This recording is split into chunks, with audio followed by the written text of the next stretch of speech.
Have you ever felt overwhelmed by inconsistent data entries in your Excel sheets? I do too, but mastering data validation and drop-down lists completely transformed my project management game. These simple and practical skills can help save you countless hours and headaches. Seriously, you can throw your aspirin away. Hi, I'm Ryan Holguin, a certified project management professional, and welcome to The Practical Place, where project management meets real life. Today, we're diving into an essential skill that will help ensure data accuracy and consistency in your Excel sheets, data validation, and drop-down list. Now, let's hop on over to my screen and get started. So as you can see here, I have a table of 20 rows of information from my product management team. Our team is sharing this Excel sheet, and what they're required to do is add each product launch that they're working on throughout the year. And this is only for the year 2024. My goal here is to make sure that data entry is accurate and consistent. A way we do that is data validation. So what we're gonna do is I wanna make sure that when somebody enters in a date, it's only between January 1, 2024 and December 31st, 2024. As it stands right now, it's a free sheet, meaning if I entered in August 1 here, but I had a typo and I typed in 2025 instead, it's gonna allow that data to be entered. But with data validation, you get to prevent that now. So I'm gonna highlight both of my columns here, and then I'm gonna go up to the data tab, as you can see. And then over in the data tools section here, we have a data validation button. So I'm gonna click on that, and it's gonna give me my pop-up window. This is where I'm gonna do my magic. So right now it says allow any value. That's what's currently happening. So I just want it to be dates in the calendar year of 2024. So I'm gonna come down here and I'm gonna look for that entry. So I look for date, click on it. Start date needs to be between January 1, 2024, and end date needs to be between December 31st, 2024. Let me get my mouse out of the way. If I'm David and I need to add my product here that I'm working on that starts August 1, 2024, but I accidentally have a typo and I type in 2025, when I try to do enter, it's gonna give you an error message. It's gonna probe him to try again until he gets it right. If I don't like that error message, what I can do is I can go back to my data validation button. So I'm gonna highlight everything that I want this to be applied to. So what I can do is I can go to my button here. There's a couple of different messages you can include. So there's an input message. So let's say I want to give them just informational, a pop-up that tells them exactly what they need to do. All right, so that's gonna pop up whenever they highlight over or select their cell. Now, we just got our error message. I didn't like that generic phrasing. It could confuse them and I don't want them to be confused. So what I'm gonna say is, please enter a date in 2024. That's what I wanted to say. So enter. All right, so now if I highlight over these, it'll say enter your date. Enter your project dates in 2024. It's gonna do the same here. It's gonna do the same here. Now, one of the issues here, since I selected the entire column for both of these, what you'll see is if I go over here, it's gonna do that on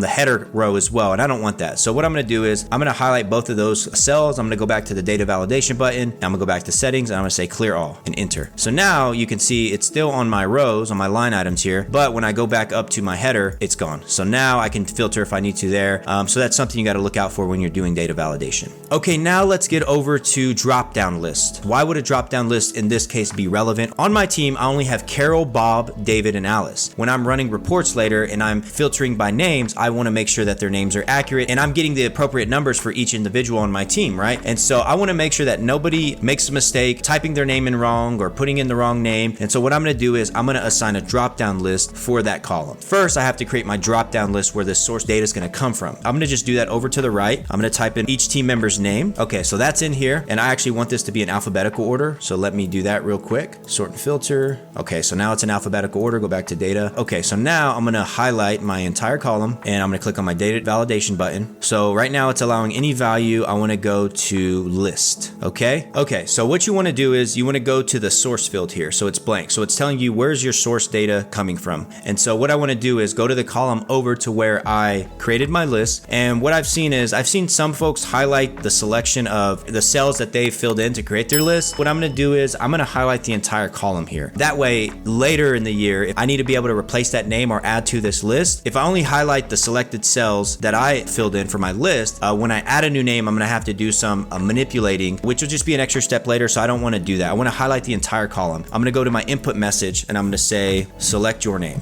So I'm just gonna keep a title that says select your name. I'm just gonna do an error message.